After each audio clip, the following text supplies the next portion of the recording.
Good morning, students. Today we'll be discussing about conservation of linear momentum. The statement of the law of conservation of linear momentum says that when two or more bodies act upon each other, their total momentum remains constant or conserved. It does not change, provided no external forces are acting on the system. Or we can say simply that momentum is neither created nor it can be destroyed in a particular system. Now it is shown in a figure that two bodies A and B having masses m1 and m2 are moving with speed u1 and u2, and they are colliding with each other with forces Fa and Fb. The force applied by body A is known as F1 and the force applied by body B is known as Fb, and after collision they are moving with speed v1 and v2. Now how to derive the expression for conservation of linear momentum? We are considering two objects which are moving in same direction as it's shown in figure, but with different speeds u1 and u2. And the masses we are considering as m1 and m2. Initial momentum of the truck will be mass into initial velocity, that is m1 u1, and initial momentum of the car we are taking as m2 u2. Total initial momentum will be m1 u1 plus m2 u2. Suppose the truck and the car collide for a short time t. Due to collision, the velocities of the truck and the car will change.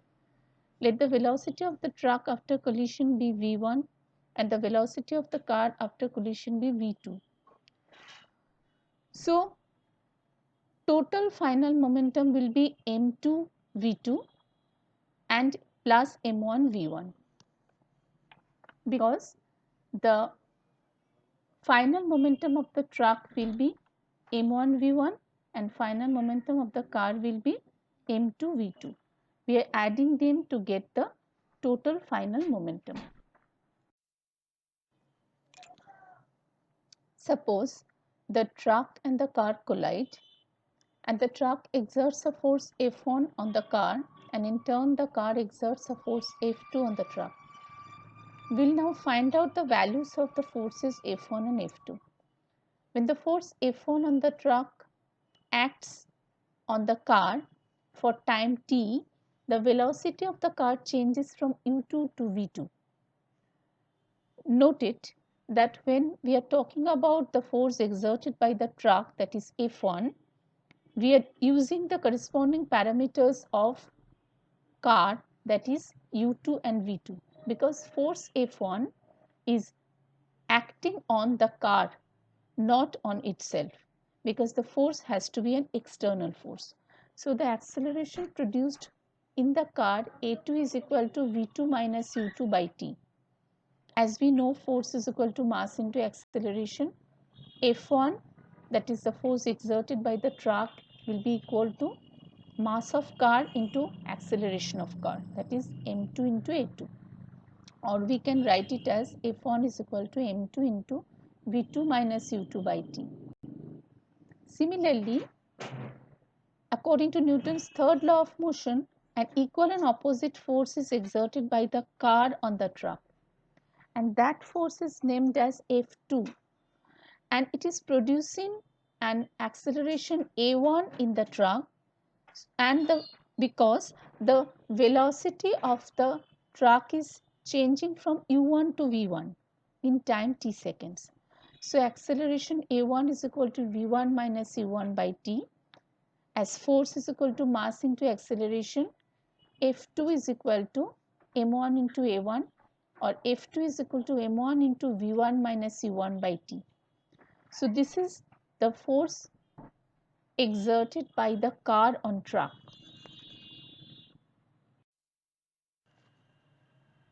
Now the two forces F1 and F2, out of this F1 is exerted by truck, that is known as action, and force F2 is exerted by the car, that is reaction. But according to Newton's third law of motion, the action and reaction are equal and opposite. That is why F1 is equal to minus F2. Now putting the values of F1 and F2 from equations 1 and 2, we get m2 into v2 minus u2 by t is equal to minus m1 into v1 minus u1 by t. So m2 is equal to v2 minus u2 is equal to minus m1 into v1 minus u1. So m2 v2 minus m2 u2 is equal to minus m1 v1 plus m1 u1. If you just rearrange it, we will be getting m1 u1 plus m2 u2 is equal to m1 v1 plus m2 v2. So total momentum of the truck before collision and total momentum of the truck and car together before collision is m1 u1 plus m2 u2, and total momentum of the truck and the car after collision is m1 v1 and m2 v2. If we add them, that is m1 u1 plus m2 u2 is equal to m1 v1 plus m2 v2. This concept of linear conservation of linear momentum, it can be applied to all cases, all the examples which we discussed in the last video, which illustrates Newton's third law of motion, the action and reaction forces. So the working principle of rocket and jet aeroplanes, it works on the principle of conservation of linear momentum. Similarly, firing a bullet also follows conservation of linear momentum. Let us solve one numerical problem which is based on the concept of conservation of linear momentum. It also applies the concept of Newton's third law of motion. A bullet of mass 10 gram is fired from a gun of mass 6 kg with a velocity of 300 meter per second. Calculate the recoil velocity of the gun. Mass of bullet M1 is equal to 10 gram, that is 10 by 1000 kg. Initial velocity of the bullet U1 is equal to 300 meter per second. Mass of gun M2 is equal to 6 kg. Initial velocity of gun U2 is equal to 0. Final velocity of the bullet V1 is equal to 0. And we are assuming that the recoil velocity or the final velocity of the gun be V2. Now the question is, why we are considering the initial velocity of the gun to be 0? Because when the bullet is fired, a force is applied by the gun on the bullet. The gun itself is not moving that time. But when after the bullet is fired, that time the bullet is at rest, but the gun is moving in the backward direction with a recoil velocity. And we can see here the mass of the bullet is given in grams, so we have to convert it into SI unit. We have converted 10 by 1000 kg. And we know that conservation of linear momentum says that total initial momentum is equal to total final momentum. So m1 u1 plus m2 u2 will be equal to m1 v1 plus m2 v2. So 10 by 1000 into 300 plus 6 into 0 is equal to 10 by 1000 into 0 plus 6 into v2. If you calculate, you are getting that recoil velocity v2 is coming as 0.5 meter per second.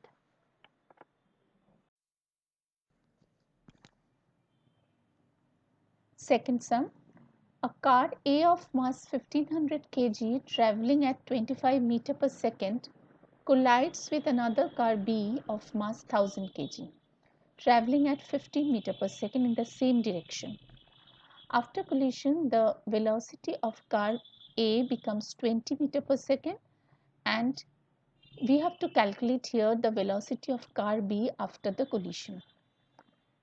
Here the mass of car A M1 is 1500 kg. It is given in SI unit, no conversion is needed. Initial velocity of car A, that is U1, is equal to 25 meter per second. Mass of car B M2 is equal to 1000 kg. Initial velocity of car B U2 is equal to 15 meter per second.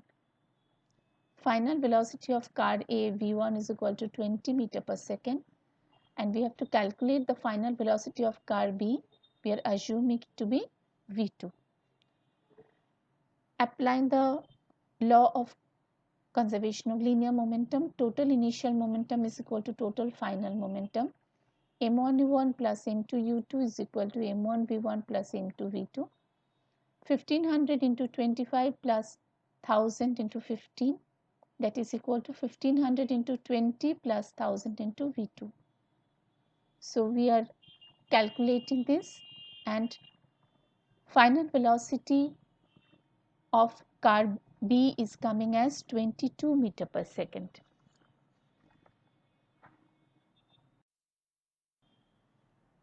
Sum number 3. A bullet of mass 10 gram moving with a velocity of 400 meter per second gets embedded, that means gets stuck, in a freely suspended wooden block of mass 900 gram. What is the velocity acquired by the block? This sum is a little different.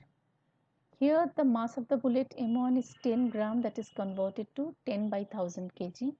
Initial velocity of car E1 is 400 meter per second.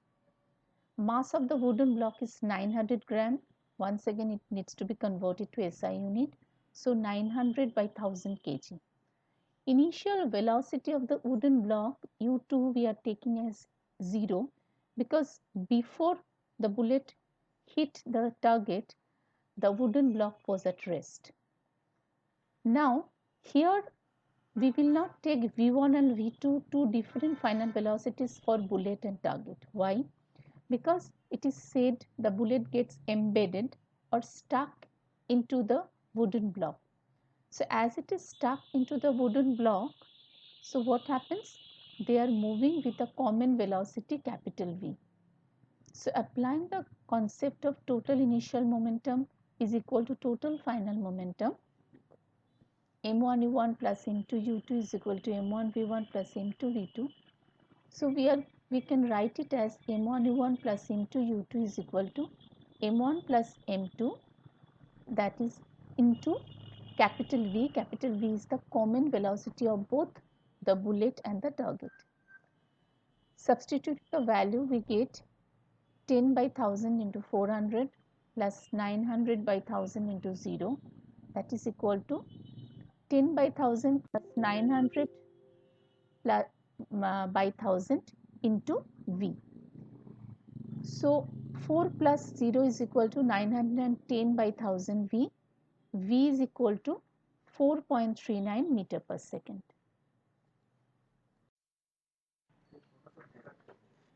Let us solve some classwork assignments. These questions will be solving in classwork. Question number 1, state the law of conservation of linear momentum. I think all of you know this answer. Second question is, discuss the conservation of momentum in case of rocket taking off from ground. In this case, clearly you have to mention that what is the force of action, who is exerting that force of action on what, and in turn who is exerting the reaction force on what, that we have already done in previous video, and how the momentum is conserved or remain constant before the launching of rocket and after the launching of rocket. There is one numerical problem given in question number 3. The velocity of a body of mass 10 kg increases from 4 meter per second to 8 meter per second when a force acts on it for 2 seconds. Mass is given, initial velocity given and final velocity given, and time is provided. First part, you have to find out the momentum of the system before the force acts. Second part, the momentum after the force acts. What is the total gain in momentum by getting the difference between the final momentum and initial momentum. Then we have to find out the value of force by using the formula F is equal to ma, or F is equal to mv minus mu by t. Thank you, children.